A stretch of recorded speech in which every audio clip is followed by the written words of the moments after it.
Ramdas, Yes. how can we love ourselves more? Please.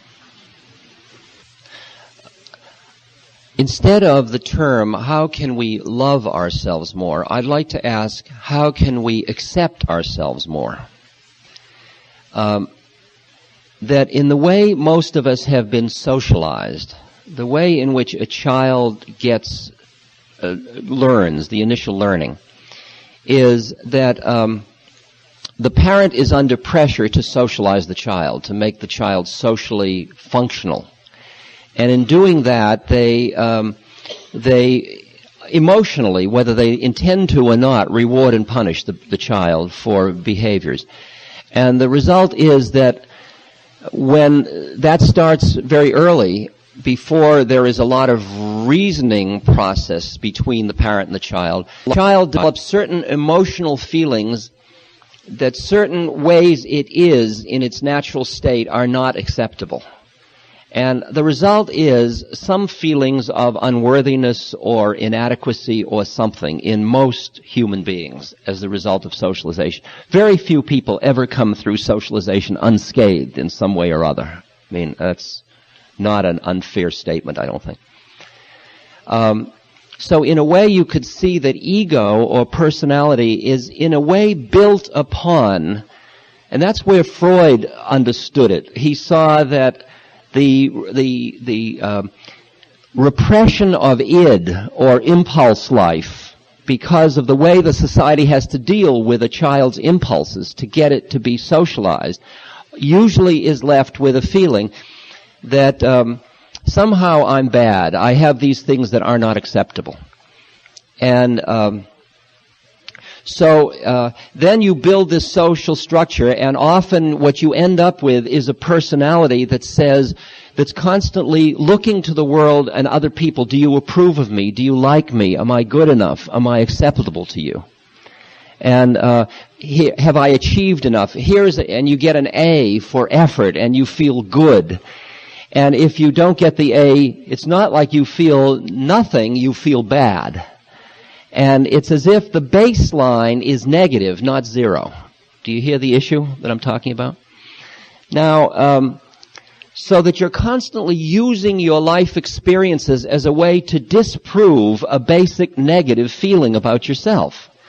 That's a very, very common thing in social structure and in human development, in ego development. Now, so many psychological systems, like Freud's system, for example, works primarily with negative going to zero. That's the domain that you work with. Right behind that is where the spiritual dimension begins, and that's a part that looks at the universe and just sees it as it is. It doesn't... See, when you've got a negative thing, the opposite, when you're trying to undo it, you could undo it by emphasizing the positive. Like if you don't like yourself, you could emphasize, I love myself, which is how do we love ourselves more is the question. Or we could say, let's go behind love and hate and find a place where we merely acknowledge ourselves, where we just allow our humanity. And we hear that there is negativity in us, and there is inadequacy, and we allow ourselves. And the word that I have come up with, that I'm finding most comfortable to work with, is the word appreciation. That we come to just appreciate what is. It's interesting, the way I've looked at it, is that you go out into the woods and into the forests, and you look at trees and you appreciate the trees. You don't say, that tree is good and that tree is bad because one tree is fat and one is thin, or one is tall and one is short, or one is bent and one is straight, unless you're in the lumber business.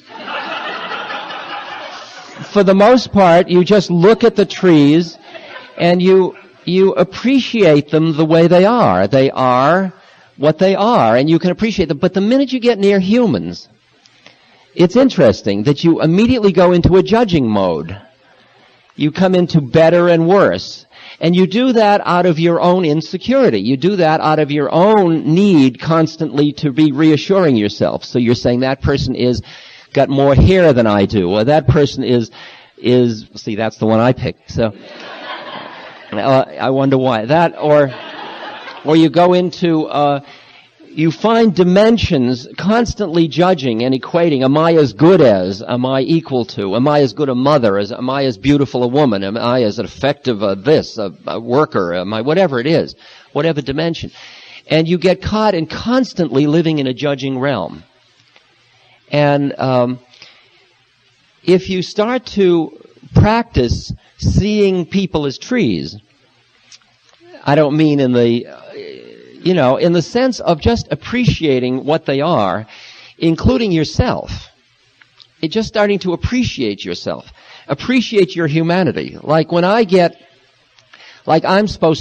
Ram Dass, and I've worked on myself, and I'm supposed to be equanimous, loving, present, clear, compassionate, accepting. Oftentimes, I get tired, I'm angry, I'm petulant, I'm closed down. Now, for a long time, I get into those states, and I would feel really embarrassed because that isn't who Ram Dass is supposed to be. So I would appear like I was warm, charming, equanimous, compassionate, and there was deviousness and deception involved. And then I realized that's bad business because that cuts us off from each other.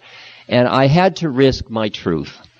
I had to risk being human with other people and realize that what we offer each other is our truth. And our truth includes all of our stuff. And the first thing I had to do was accept my own truth. I had to allow myself to be a human being. And I think that I was very helped by my spook friend Emmanuel, who my disembodied friend, who, when I said to him, Emmanuel, what am I doing on Earth? He said, why don't you try, you're on Earth, why don't you try taking the curriculum? Why don't you try being human? And I had always assumed the way to God was to deny your humanity and embrace your divinity. And then I realized that the way to truth might be through acknowledging the fullness of where I found myself to be, which was my humanity and my divinity. And not wallow in it, but acknowledge it.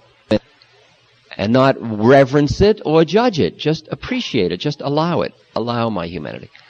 So I have gotten to the point now where I am what I am much more. And some people like it and some people don't like it. And if they like it, that's their problem. And if they don't like it, that's their problem. I don't take it all on myself and as much. And, well, it's a slow process. It's a slow process. Now, what I found was that as I started to allow myself to be human more, just allowed what I am, things changed much faster in me. I mean, things fell away more quickly. It was as if I was locked into a model which was based on that negativity, that dislike of myself. And once I just allowed that I am human with all the foibles, things started to flow, and I could feel change occurring in myself. And then I would start to experience my own beauty. And it frightened me because it was so dissonant and discrepant from the model that I had cultivated of myself over the years, that I had to do good in order to be beautiful. And the idea that I just am, that what is, when you look at a tree or a rock or a river, it is in its own way beautiful. You look at decay, it is beautiful. I know Laura Huxley, who's a very dear friend, in her kitchen, she has these jars over the sink, and she takes old beet greens and orange peels and things and sticks them in water in these long, beautiful pharmaceutical jars. And then they slowly mold and decay, and there are these beautiful decay formations and mold. And it's really garbage. It's garbage as art. And we look at it, and it's absolutely beautiful. There's absolute beauty in that. And I've begun to expand my awareness to be able to look at the universe as it is and see what is called the horrible beauty of it. The horrible beauty of it. There's horror and beauty in all of it, because there's decay in all of it. I mean, we're all decaying. I look at my hand, and it's decaying. And it's beautiful and horrible at the same moment. And I just live with that, and with that I start to see the beauty in it. So we're talking about appreciating what is. not loving yourself as opposed to not liking yourself, but allowing yourself. And as you allow, it changes. I think that gets behind the polarities. I think that's what's important. Okay? Question?